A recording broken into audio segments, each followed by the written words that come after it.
Nice. I believe.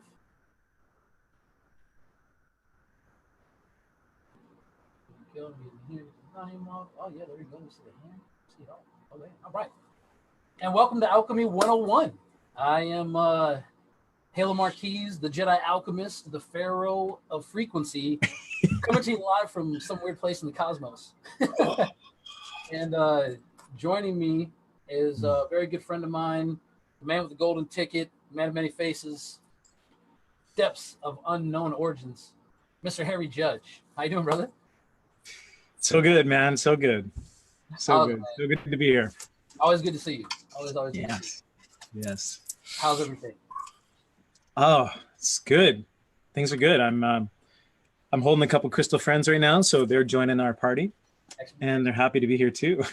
So, I'm just riding their joy right now. It feels good.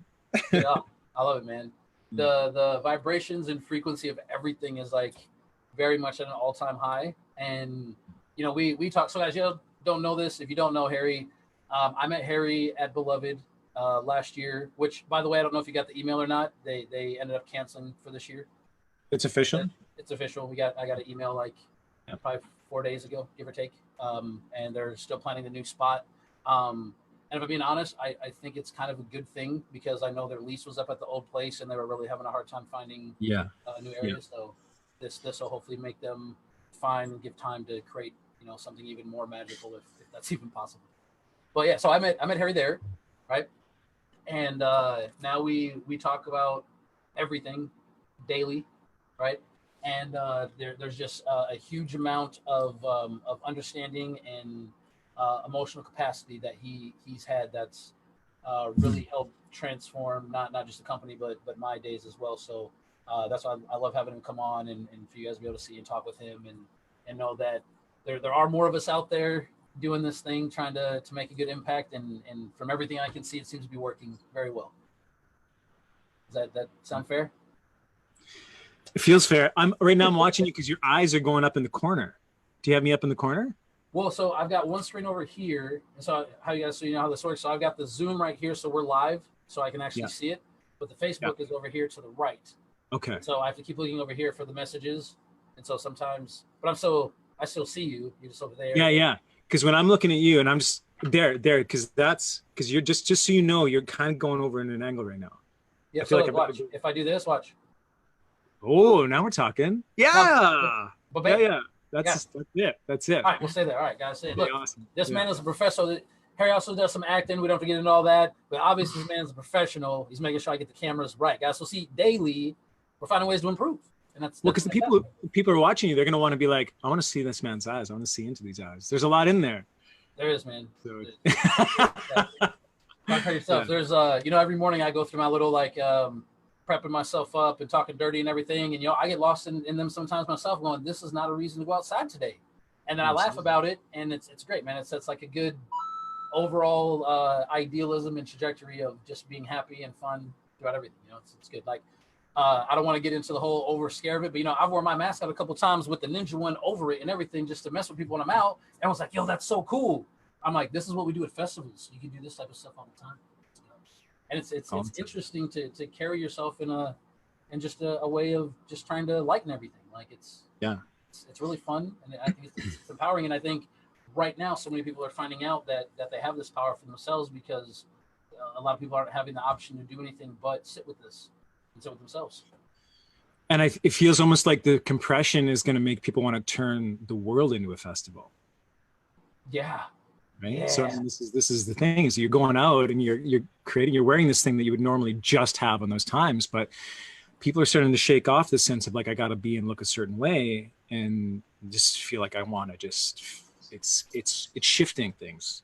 And it's, I think, snapped people out of like, what is the routine of, maybe it's possible that as people are having a new normal pushed upon them, they want to reinvent what normal is for themselves.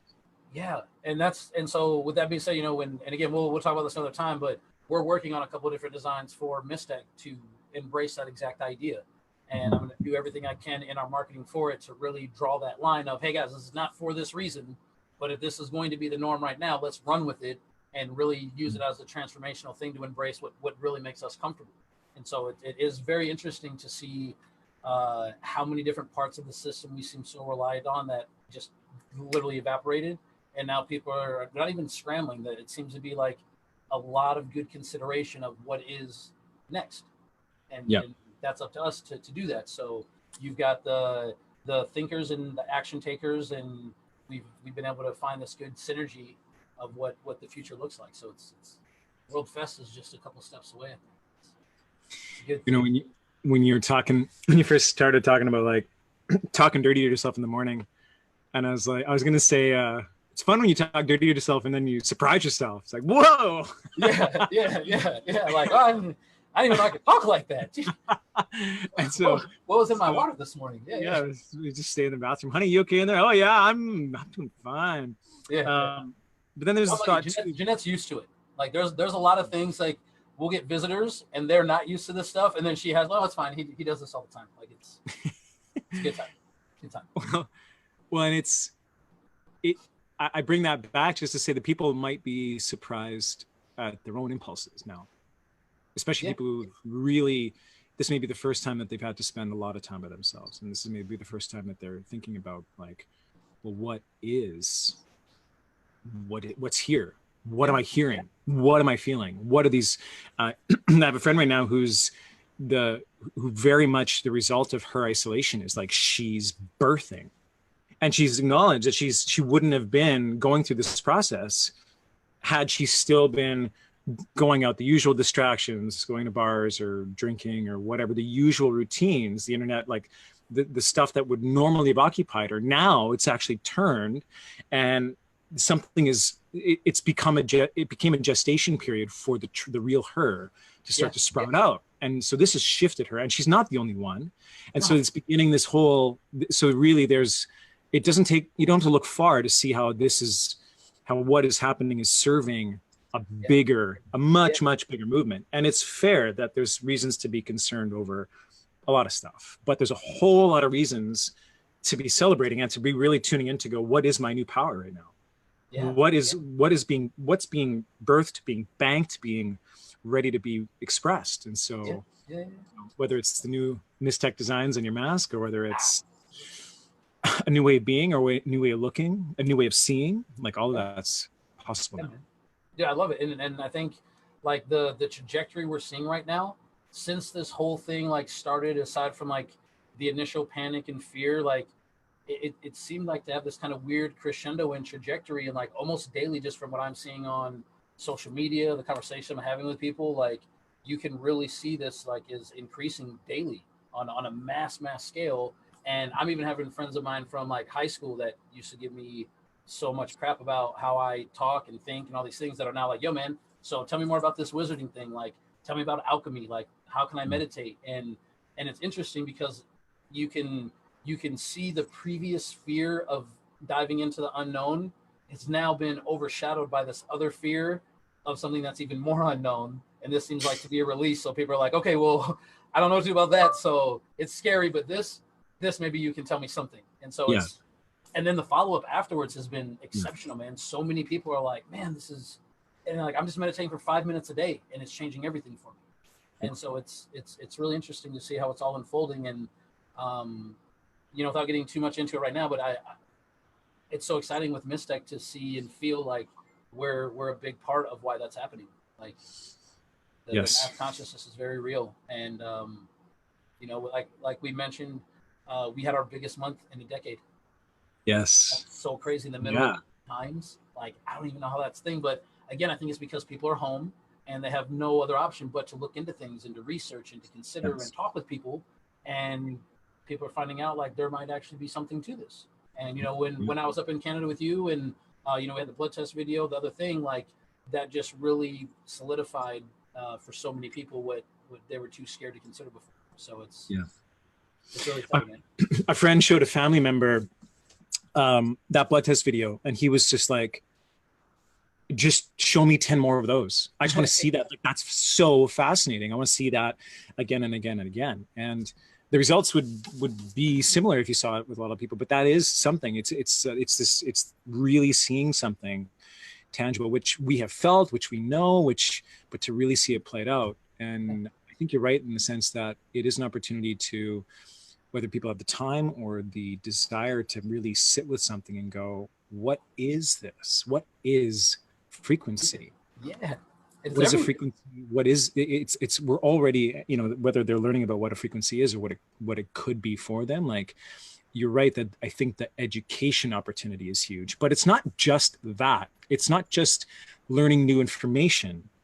It's that there's a shift now in what actually you're able to hear and receive. So we can speak to you, but depending on what you're tuned to hear, you may hear it or not. And back in 2012, there was so much talk about ascension and so much talk about a great awakening and so much talk about there's a big movement happening, this grand shift. And that's been, and there are even movies made about the shift and all these kind of, it's been spoken about for a long time. And so at the beginning of this, people in social media were making certain videos of like, the great awakening is upon us.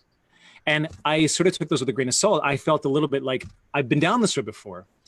I used to get these energy updates from people who were really tuned in and they're like, it's happening. This is it. It's happening. It's coming. Here it comes. It's coming. And that would happen for months. And finally you get tired of that messaging. They're like, okay, well, I'm starting to lose faith that there's a shift. I'm starting to lose faith that this awakening is actually going to happen, or is it happening and I missed it, or is it happening and no one knows? But there's something different now.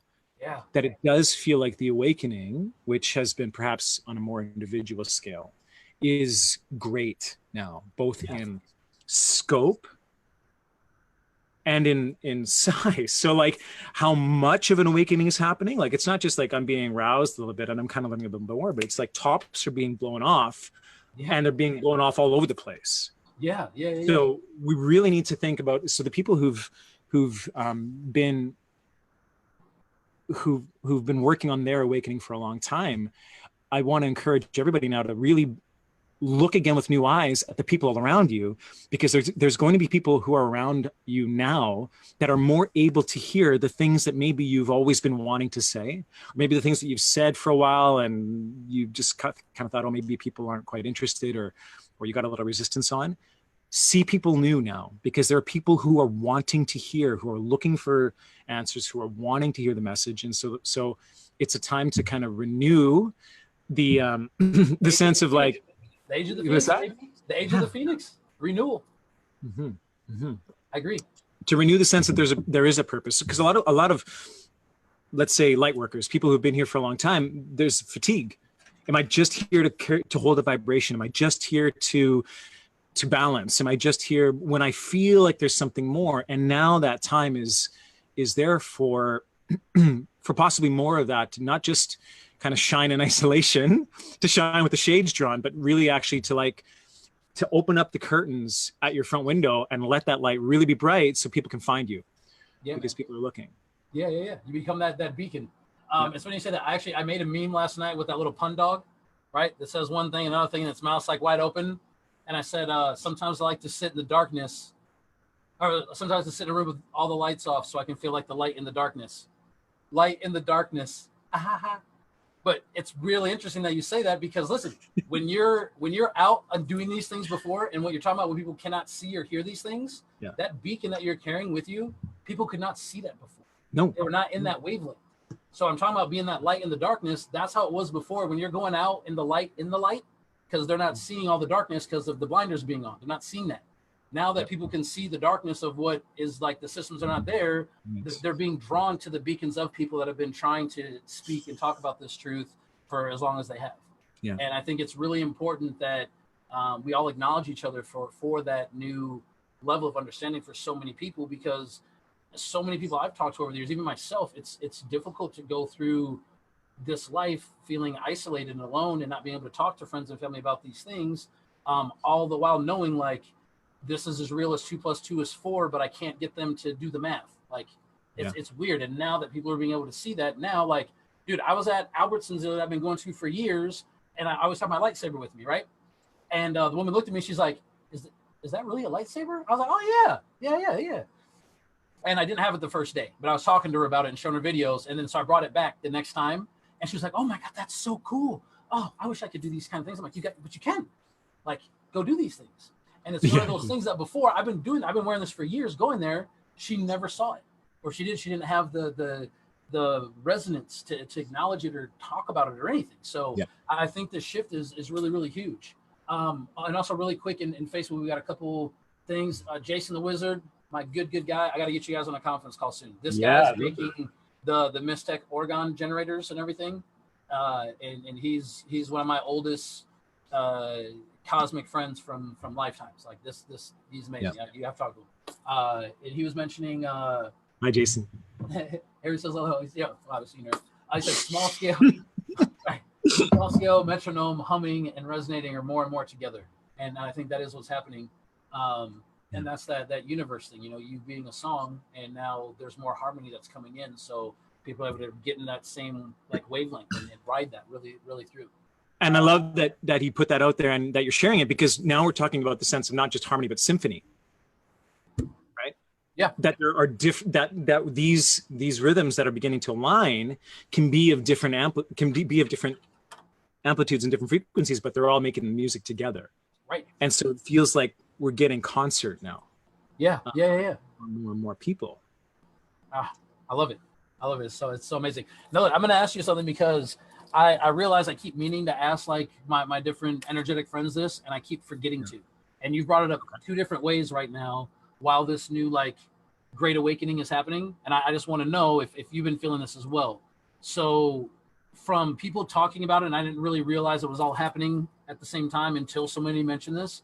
Have you been feeling like more drained than usual? Like really like excited about what's going on, but just feel some other like strain or weight or something? Or are you in the other part of the wave? Because I'm seeing two ends of the spectrum. If we're talking kind of body, mind, soul, right? Like if we're talking physical, emotional, more physical, spiritual, physical and emotional, mental, shattered. Yeah. Spiritually, there's been for a while, there's been this like, it's just been this upswell. It's like this energy is like, it's been priming. It's just like, it's here. But the rest of my system, the rest of the bodies have just been hanging on. There's been so much emotion moving, so much challenge, and the spirit's like, it's like, keep bringing it, because this is all clarifying, this is all purging, this is all part of it. But the rest of the systems have just been like wrung out. So yes, absolutely. Like literally every person I know that I've spoken with about this right now has felt this like physical drainage, and the mental is not even necessarily that's drained. It just feels like there's some new clutter that's happening, but spiritually everything feels really, really good and feels like it's in alignment and ripe. And what's interesting is on the other end of that spectrum is all of the like the newbies to this, they all seem to be skyrocketing through all of these things. So I think it's like a really interesting alchemic balance that's happening, as like we've been doing this whole time and holding it, and now other people are like lifting it up, and we're like, wait, no, it should be heavier than this. What's happening? And we're putting this strain on our body of nothing that's there anymore. Like there's more people that are putting this work in into the ether and into this shift into the new golden age. Like it's an incredible feeling, but I think it's really interesting that it literally is one extreme to the other, and almost every person I've talked to, like the same day or in the same part of the day, that's when they feel revitalized and back to normal. And it's interesting to see how many different versions of mass consciousness are really shifting right now, and it's super exciting to watch it. Well, and I love because you just implied this wave sense, right? So same time of the day where you get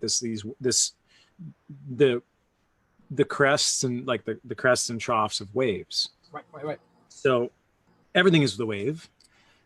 Everything is the wave. Of course. And so it's to now kind of be having such a big one moving through all of us, And so those of us who have kind of been attuned to it for a little bit longer are like feeling the rocks of that. And those people who are kind of maybe just beginning to acknowledge that the ebbs and flows of their life daily are influenced by something bigger. And so sometimes when I have conversations with people and they're talking about some of the challenge that they're having, or some of the tough week or the tough flow, I'm like, well, understand that some of what's going on with you isn't necessarily just your body mind, but we're talking about a cosmic thing. We're talking about a larger influence, whether you want to look at it as astrological, or whether you want to look at it as just simply earth shifting, or even just simply seasonal. There are other influences that affect us through these different ways that we get moved through them. Yeah. And so it is wild to see now people who are no longer necessarily just being like buffeted by the waves and feel like, oh, I feel so rough, but are actually getting to ride them. Yeah. So they're really flowing and shooting up with those highs. And yeah, some of the crashes are a bit rough, but they're really feeling now this sense of, I'm flying from this. Yeah, this is what's possible. And if I start to ride this, if I start to recognize that if I move along with this and I allow it to flow through me, and I let go of the resistance and the things that I'm holding on to, that allow from just that pure surrender, now this can move me, and I can actually be empowered by the power of that wave. Yeah. And I love how you said that too, because I really think it's in that new level of awareness and recognition of the low is equal to the high. And so people that are going through this and actually doing the shadow work and the inner work and everything are, like we've talked about this before, like sitting with the emotion instead of the cause of it, and finding out like, wow, this is actually like a very deeply impacting thing that obviously is going to also push the trajectory of the next peak further along as well.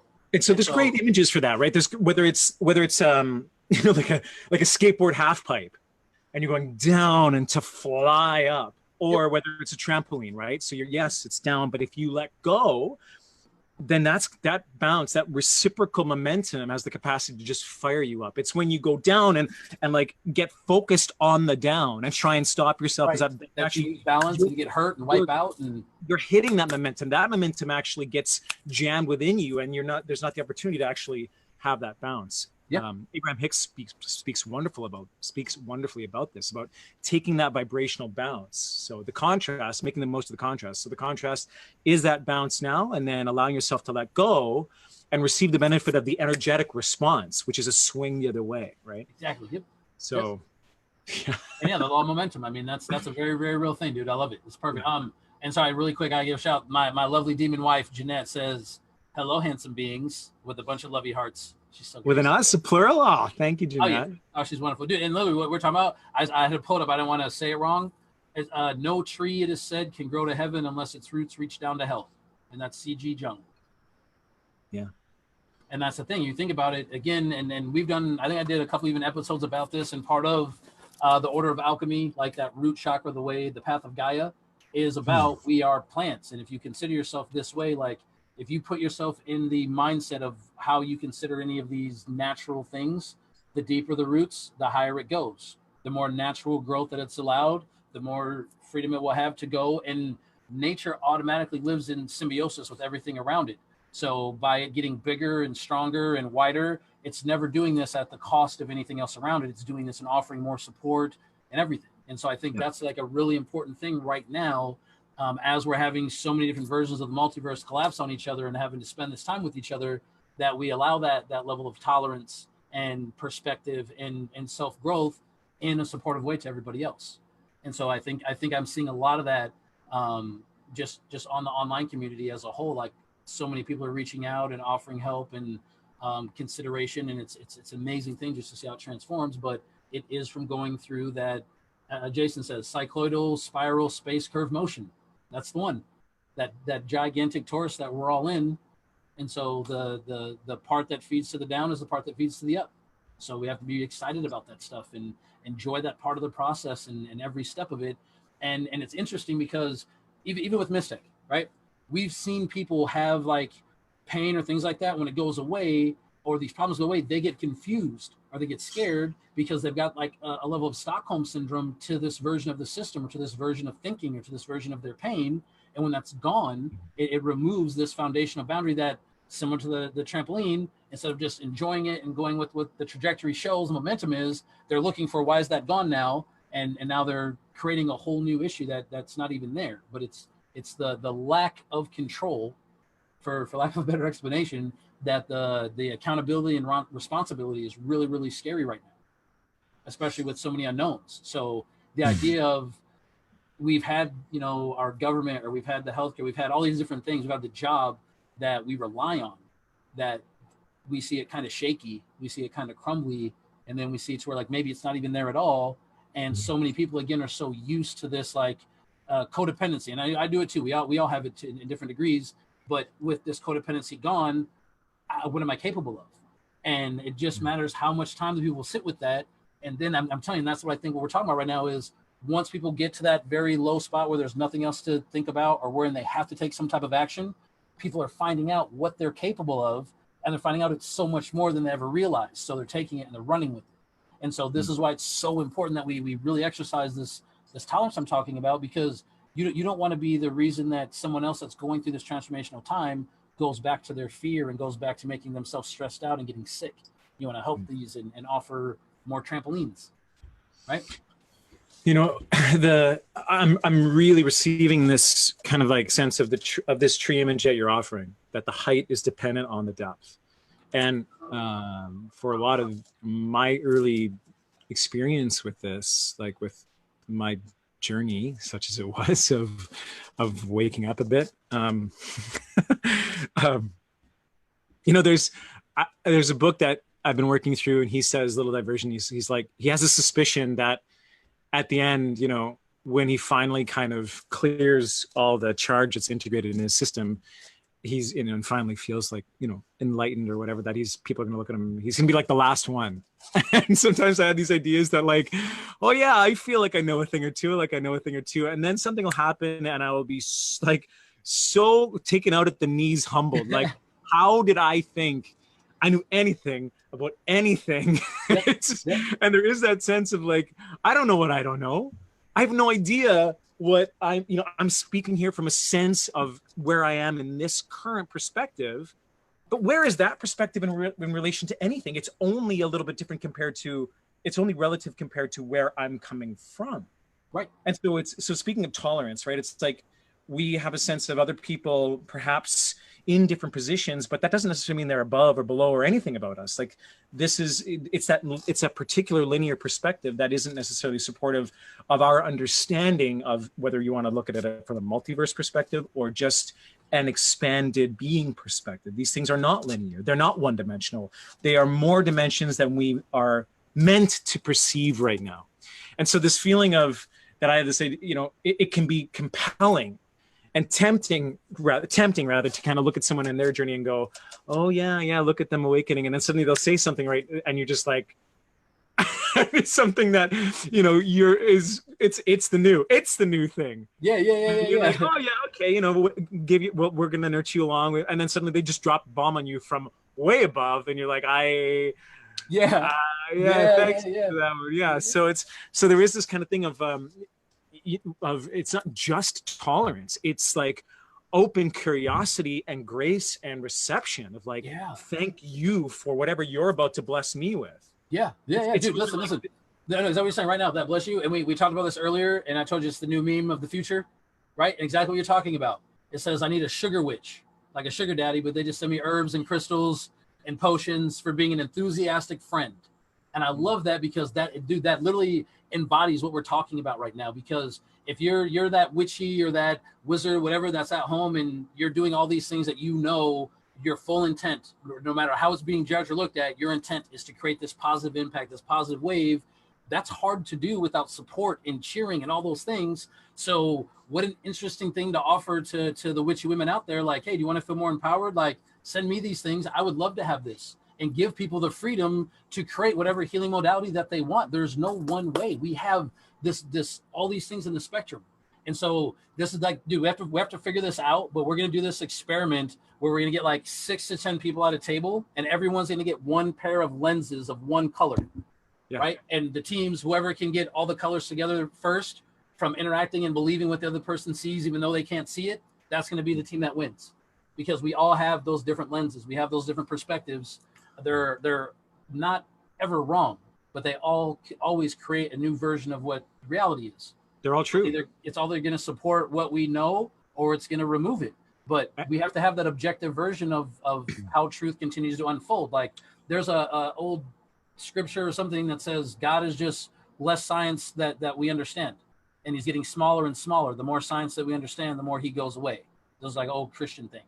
And I think that's really interesting, that the idea of all these all-powerful, all these things, well, now we're figuring this out and this out and this out, and it's shrinking this idea of it. But to me, it's actually revealing it to be more so. Just because we're using different terminology doesn't make it not the same thing. So I think it's exciting to see this acceleration of so much growth and so many new things for us as a whole, as a conglomerate, as a being, as a species, that's being more and more confirmed every single day through experience and stories. There's a couple things I want to pull on here from what you shared. One is the lens. The lens metaphor is vital, and it's such an important experiment. If anyone watching has never actually put colored glasses on, just do it. Do it so that you can immediately, because the power of that metaphor is it can lead to an immediate like recontextualization of what you think you know and what you would presume someone else knows. And now if someone else doesn't see things exactly the way that you do, that means you're wrong or they're wrong, or that opposition results. And it's so important to understand that no matter what lens you're wearing, it's true. The person wearing yellow lens is what they see. It's true for them. It is 100. It is real. It is true for them. What you see is true for you. We're so quick to invalidate the other. Right. Well, no, that's not true, because look what I see. Look what I'm seeing. So whatever you're seeing / feeling can't be true. It's not true. It's wrong. And that just leads to opposition, confrontation, a lack of understanding. And it immediately fractures any opportunity that we have to cultivate what you're suggesting, which is this objective, consensual consensus perspective of what may actually be going on. Meanwhile, if we align together, if we stand side by side, and it's like, what are you seeing through your lens? What am I seeing through my lens? Is it possible for us to potentially trade lenses? Can we information share and gather and align our views so as to gather more information about whatever may be in front of us? This is the opportunity to like take the whole thing further and forward. Right. And speaking of that, so the other thing that I wanted to share is, you talked about an enthusiasm and having this enthusiasm for people. And so, okay, so everyone gets it clear. Halo wants gifts.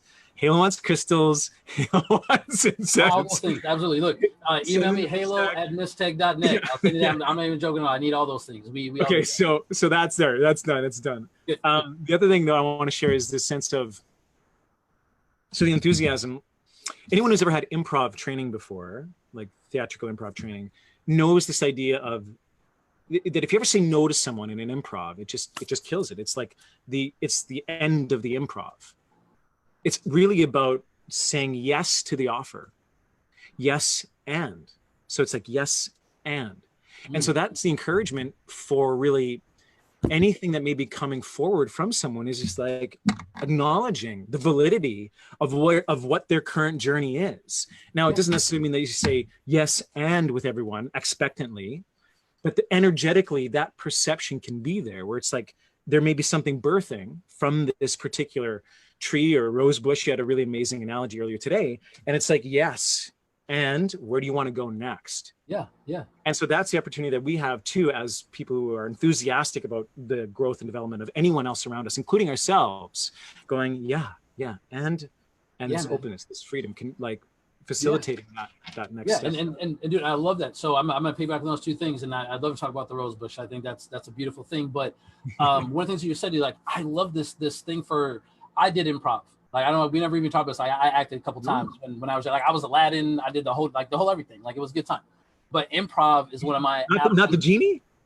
No, but that was before I had all this. And back then, like I was the only, like I was the first, like teenager in my choir that knew how to go into their falsetto. So because of that, they made me Aladdin to sing the song. And it was really embarrassing the first time that they had me come up in front of the whole class. As far as comfortable doing other things, and made me switch into that. I'm like, it was terrifying. But then I got to be How old Aladdin. were you? Probably 14, maybe 14, 15. That's great. But so what I like, and this is what I think was important, what you just said, and what my takeaway was, is with improv. Improv is always about using whatever is previously there to create the next thing, to create the next thing. So you know me, we talk about this a lot. And anyone that's out there, whether you're on Artist First or on Facebook, and if you are on Facebook, I'd love for you guys to chime in on this. I truly believe that we are divine beings on this multiversal plane to create. And that is the only thing we're here, whatever version that is, that's what we're here for. So when you're talking about improv, I'm seeing this analogy as saying yes, and this gives the opportunity of harmonized creation. But the moment you say no, that immediately stops any opportunity for creation. And I think this is with one of my personal things I'm working through all the time, is that's why I have a difficult time with some conversations, is the only version of anything correct I can see is whatever's creating this next amazing, beautiful thing. And if it's not that, it like there's something about my being that it really does not, it's disharmonic. You know what I mean? Totally. And in fairness, we are, we navigate our reality through a shared understanding of symbols and of the identification of what that is. And so if someone is taught, okay, this is what a chimichanga is, that's what they're going to understand that to be. And that's how they're going to orient that. So then they know, this is what I want. I want a chimichanga, and this is the thing they expect. And so it's how we understand preference. It's how we understand choice by our experience with symbols as they come to us, as we're taught. That's what they are. So if you're going to be the chef that night, and someone orders a chimichanga, and you have a creative impulse, and you've got, well, this is what all these ingredients are the same things are going to be there. I'm going to make it a little slightly different way. Maybe I'm going to like shape it differently or whatever. And you deliver it to someone, and like, well, but I ordered a chimichanga, and you're like, yeah, but this is what that is. And it's in fairness to the person who's received that order. They've got a particular expectation in mind, and they're doing so because they're actually looking after their best interests. They're doing what they think is the right thing for themselves, to either be safe or to be happy or to be whatever. So really wanting to find that balance of going, we are all kind of navigating through this experience equipped with our understanding of what we're navigating via the symbols, because we understand a red stop sign means that, or a green light means. So if we're in an environment right now where perhaps we're offering different interpretations of symbols or different ideas, it's understanding that may take a bit of time for people to wrap their heads around and go, okay, I don't have to be afraid of that.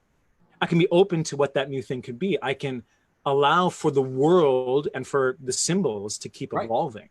Right. And dude, I like how you said the stop sign, because going back to this, like this lens thing, right? So if you're colorblind and you can't see the color green, that can make driving really, really difficult. But if you're with someone that can see green, and you know that, and again, you're looking, again, to me, and I did a whole show on this, you'll always see what you're looking for, right? So that guy that ordered the chimichanga, if he knows that this is like the most renowned chef and everything, and he's looking for the world's best chimichanga, he's not going to question no matter what he brings him, even if it doesn't look like it, because he's looking for that. And and the analogy I used before was, if your neighbor is growing a garden and you show up with a big bag of shit, if they think that you're just giving them shit, they might get really upset. But your intention is to give them fertilizer. And if they're looking for, how is he trying to help me? They're not going to see this. They're going to see this amazing thing. So that's what I mean. We have to look for, how is what this person doing something that can help me? And how is what I'm doing something that can benefit everybody else? Like, that's a simple symbiotic relationship. And I lived, my old childhood was in, I just totally assumed everything that I was taught about what was real and true, and would vociferously defend that because that's what I understood to make my reality safe and stable. That's a cognitive dissonance, right? I think that's what that's called, cognitive dissonance. That's what that is when someone challenges something that's a foundational viewpoint that creates fear of a system of you don't know what to do without it. So your brain will fight it and hang on to it because the idea of that structure crumbling is the foundation of so many other things. Yeah, it's happening to me all the time. Yeah, it's happening all the time. You know, the end of a relationship signifies like it's like when we think of what that represents, and so suddenly it's just like we're proposing, oh, but that end is a new beginning, or but that end leads to this possibility. There's this cognitive dissonance that you know you have to get over to really reframe that if we've never learned that that's possible. Right. If what we've been taught is, well, the end of this is failure. An end of a relationship signifies failure. It signifies loss. It represents lack of something, lack of love, lack of whatever. Then it can be challenging to these deep seated, programmed, old, fundamental threads within this system of us. It's like, but these things this is what's all teaching me all this. So it's like to actually begin to pull those threads out. It's like pulling fucking stitches out. Pardon the language, but there's an actual visceral feeling when that's going on, when that's energetically like I'm taking this out. And there's a terror in that. Why? Because that thread may be in the thing that's stitched up in the energetic wound. Right. Brother, and look. So it's like, wait a minute, if I pull this thread out now, I'm going to be gaping. I'm going to be wide open and vulnerable. I need to keep that close. Don't tug on that thread. In fact, I need to make sure this situation, this relationship stays so as to keep this wound from being reopened. What we don't know is that actually maybe this is the opportunity for it to heal properly. Maybe this is the opportunity for us to find out, oh, there's a different way now. There's a different possibility. Yeah. And it healed with these scars and with these bacteria still there and everything. And again, like we talked about a Mystech, if your arm was broken, it heals wrong, you have to re-break it to get fixed in the first place. And really quick, I want to give a shout out Marina Wolf. Yes, Marina. Yeah, beautiful insight. She said taking on their viewpoint in conversations, great way to understand the bigger picture. Learning from someone who holds a completely different view of something can also be informative, helps you with your own understanding, and there's limitless ways of observing the same thing through an infinite amount of lenses. Beautifully worded. Like, I thank you, Marina Wolf. Awesome. Very, very good. And Dasha Love, really good friend of mine. I got to connect you guys to. Girl with the Buddha tattoo. She has this awesome book, dude. Dasha says every end is a new beginning, fresh start, new opportunity, limitless life. And that's what I meant. That's that Phoenix age. That's that plant. All that's all there. And that's the thing is there's not really an end. The end is always fuel for the next thing. So that's another point of view we have to get to.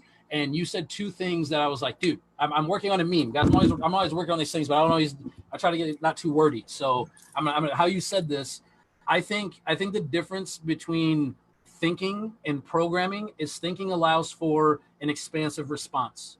Program literally repeats the exact same cycle over and over and over until it gets an error. So this is what I'm working on. I'm going to picture one of those old school calculators that says error because you did 9999999 times 9 and it doesn't have the capacity to give you the answer. So it gives you an error. But as soon as you get a more advanced calculator that has the memory, the capacity, and processing power, this equation is no longer an error. But this other thing can only do the programs it has available.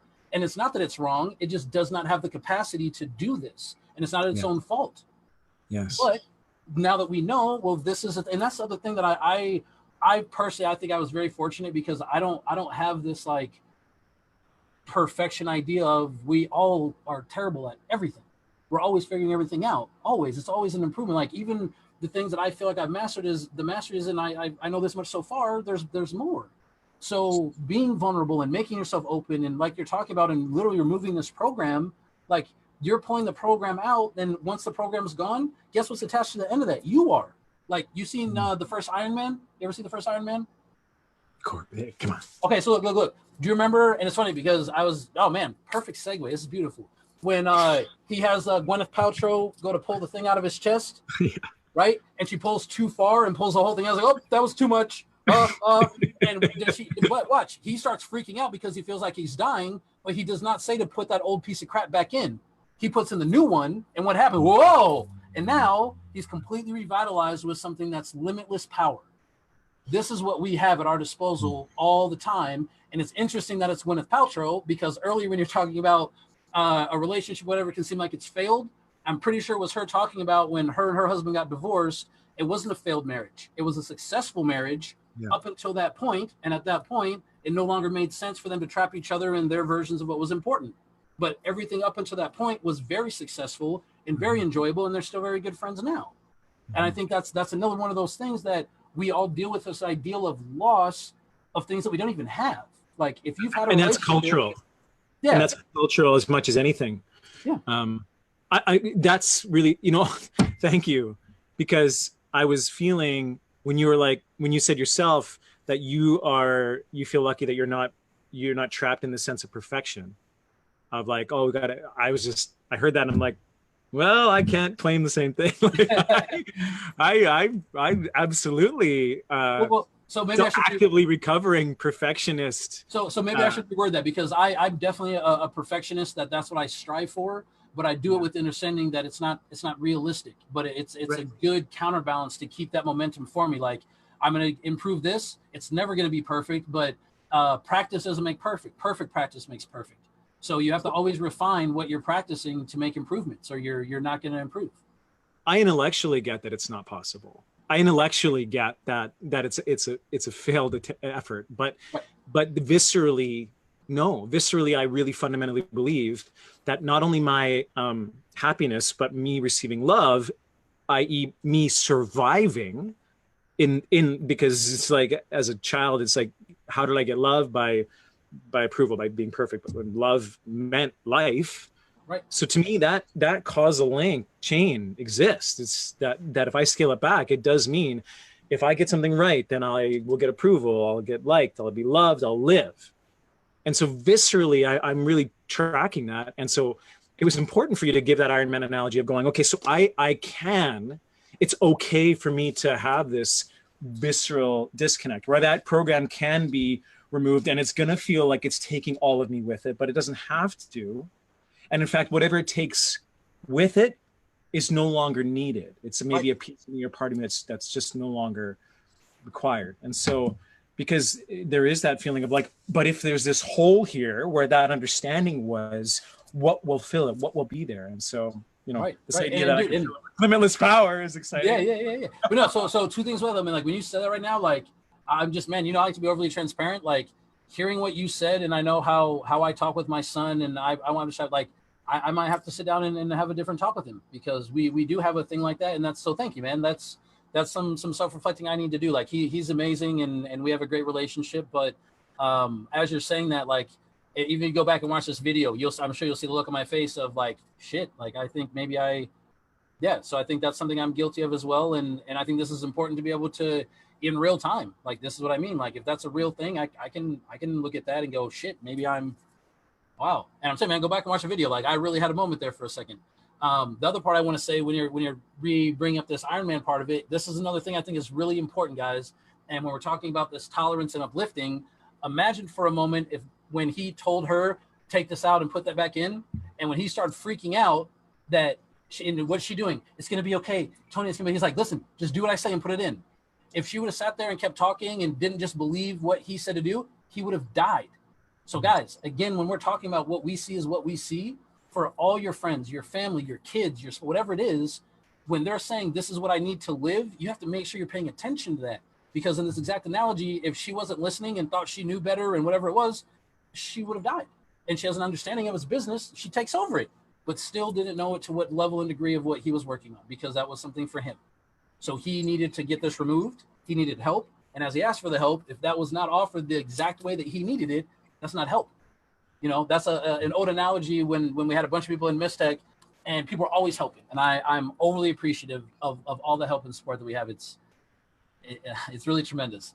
But there's very efficient ways of doing things. And this is something I've got to still work on. But I'm like, guys, I only need triangles. Don't bring me all these shapes and have me sort through them, because it's great you're bringing me all these things, but I just need the triangles. So don't overwork yourself. And I know we can cut this square into 2 triangles, but I just need triangles, because that's what I need. And the moment that people start doing that, our entire company started accelerating. Things started becoming fundamentally easy and paved and effortless because everyone's in the same wavelength of, all right, this is what we're helping to, right? Yeah. And so that's the thing. If you're in this time and you're stuck with your friends and your family and they're like, I want this, your only job right now is to go, okay, how do we get it? And there can be caution, there can be worry, there can be concern, but it's still like, how do we get this? Like right now, if I'm like, Harry, you want $1 million? How are we going to get it? I'm going to be like, no, man. Like, even as far as it might sound, like, all right, we should sit and talk about this. Like, that's okay. How do we do it? Like, How? It's okay. What can I do? How can I help? Right. Yeah. In some ways might sound scary and something that wouldn't be done, but okay. So if that's scary, okay, well, what's another way? And so again, that's what it is how do we get from here to there? Not how do we forget that that's over there, right? And if we're all doing that, if you have something to say, okay, or I can do that rose thing real quick, because that. No, I do want to kind of jump on something a little bit, please. Which is just your shape of the triangles was an interesting one because it just made me think of engineering and the strength of the triangle, right, and the necessity of that, and you couldn't replace a triangle in a bridge with a rectangle. If the design needs a triangle, right? So it could be like, yeah, and what size of triangle do you need? Or yeah, and what do you want that triangle to be made out of? And so I think that it's another way of us folding in this energetic yes and as you said, and you always say this when we talk about this, which is like, hey, if you want to offer me a perspective that I may not be seeing, such as like, well, just make sure, yeah, and do you have the right gloves to hold that triangle? Because it is sharpened steel. I'm not keeping you from the triangle. I'm going to help you, but I do want to make sure you're going to do it safely.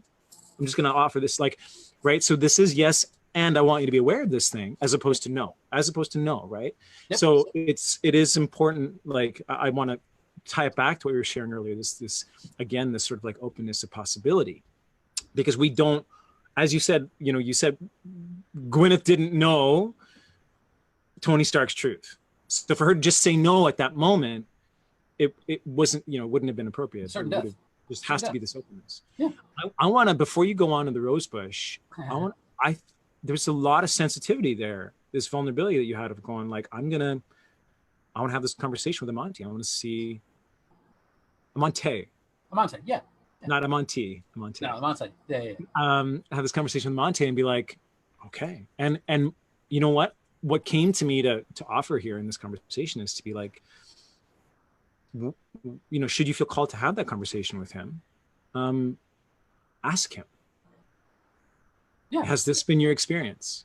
Yeah. Is this, tell me about how you feel about, like, right? Because even that, in our desire to fix or to make up for or to atone or to, we can, that can be another imposition of an idea on someone. But this inquiry, it's like, how are you? Yeah. What is your experience? I want to know. Yeah. I want to know what, I've had this idea that maybe this could be your experience. I want to know, is that true for you? Yeah. And that's that. And I'm telling you, like, that's what's easy is like, I'm overly transparent. If there's anything that we talk about or do or anything, if it's not in the exact moment, we always go back and this is the why, and does this make sense, and how does this work for you, and like, and so we have that, and that's the thing. But that's something that I hadn't seen. And before I get to the roasting, we got a few minutes, but you just said something else that I really want to kind of touch on when you're talking about like, this is a new like perspective to kind of impose or put on, and we talked about this. Was that meme that I saw, and I wanted to point this out to everybody. As I'm talking about, to me, our ultimate job is to create and harmonize with each other, right? That's my goal. That's what I feel is important. That might not be for everybody, all right, and I'm good with that. But no matter where you are on this part of the spectrum, and that's something I'm checking for myself also, is kind of where this Amante thing is coming from, is don't enforce emotional and mental labor onto somebody that's not trying to build the thing that you're trying to build. So if there's certain conversations, ideals, TV shows, music, events that is not for this person's greater good, just you bringing it up, them having to say, I don't want to talk about it, you're now putting that mental and emotional labor that they have to go through, that they would rather be putting that labor into something that they feel is building towards their goal. Yeah. And so this is a huge consideration, guys. Like, I saw this meme and was like, holy crap, like we do put each other through a lot of emotional labor. We put each other through a lot of mental labor. And because we don't get to physically see it like we do with physical labor, we just feel the drain. We don't see the resilience that's built up from this. We don't see the new things that we're having to think about and talk about.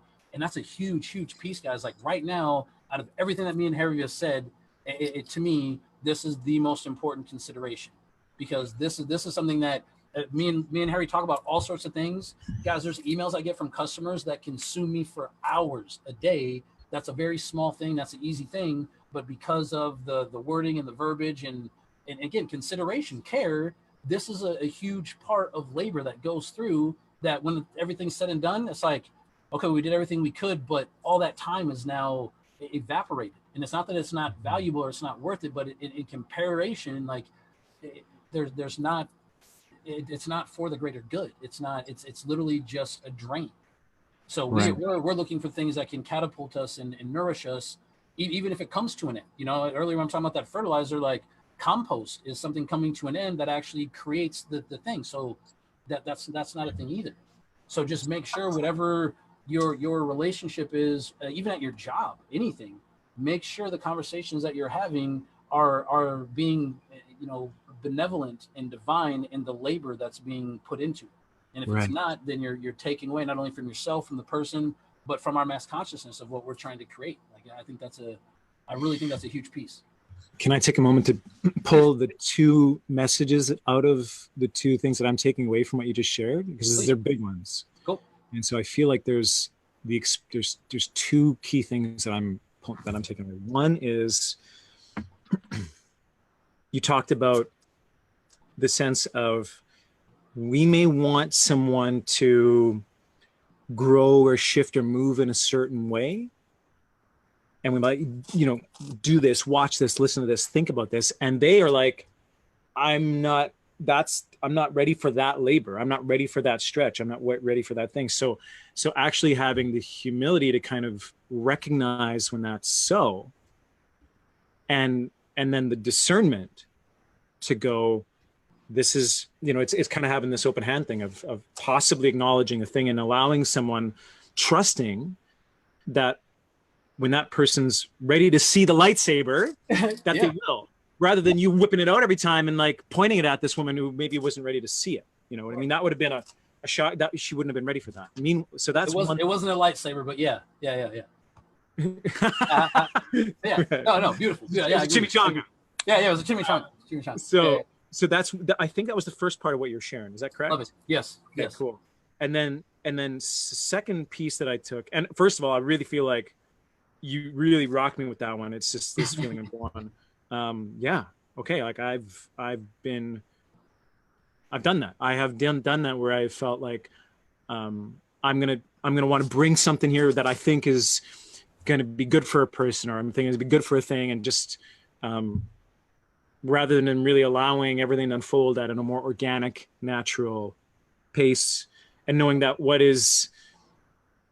might be my sauce isn't going to taste good to someone else. Right. So yes to that. And then the second thing I want to share is, you also spoke about a discernment, having a discernment of going, what am I going to actually introduce into someone else's sphere from, like, basically like a psychic perspective. You talked about sometimes I get an email and the language that's used or the way it's put forward or whatever. It's like, have that sense of awareness and personal sort of, not only personal awareness that leads to the potential of extending that awareness to someone else, and the discernment of going, what could be the impact of what comes from me to this person? Right. You said something before about having this, like, it's almost like we have this dotted lines, our psyches, right? Like we only have so much space that we can put in here. So you don't want to take, you want to be, you personally want to be really deliberate about what you put forward into someone else's psychic sphere. Because once it's in there, it's there. And then they have to deal with it. They have to go through no matter this what labor, this mental labor, this emotional. They can't unhear what you said. They can't unsee what you've shown them. And so what is the responsibility incumbent upon you when you think about what am I going to, and level of respect for the people around you, like that's respect, a huge thing.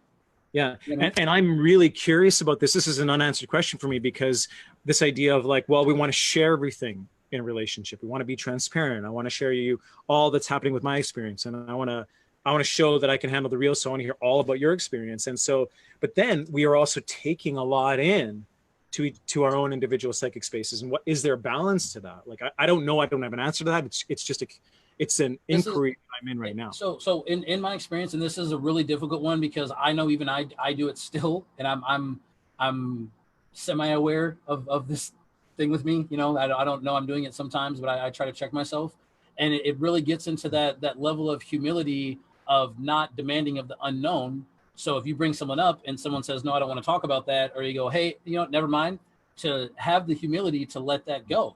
They're not trying to enforce it on you, and they're not even trying to have that whole thing go through their mind. Because think about that. There's sometimes that when we bring stuff up or talk about it, we're hitting a hornet's nest we don't even realize. And then we're like, oh, never mind. I probably don't want to do that.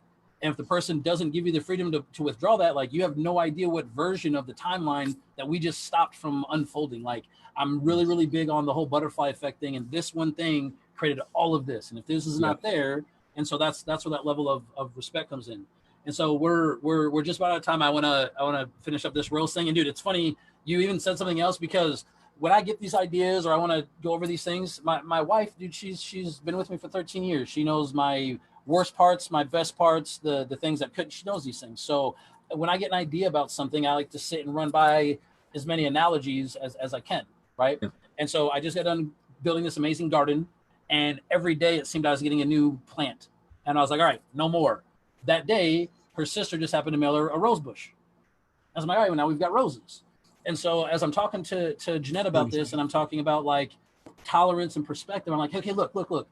I realized for me, and guys, anyone else out there, again, you're Artists First, Facebook, thank you guys for being with me and Harry. You're having a great time. Yes. And I'm not saying that this is overly definitive. I'm offering this as my perspective, and I'd love to engage with anyone that can help me understand this at a different viewpoint if there is one. But I'm a huge believer, supporter, enthusiast of growth and not change. And I said that to my wife because originally it was going to be like a meme I was going to make. And she's like, okay, what do you mean? Can you elaborate?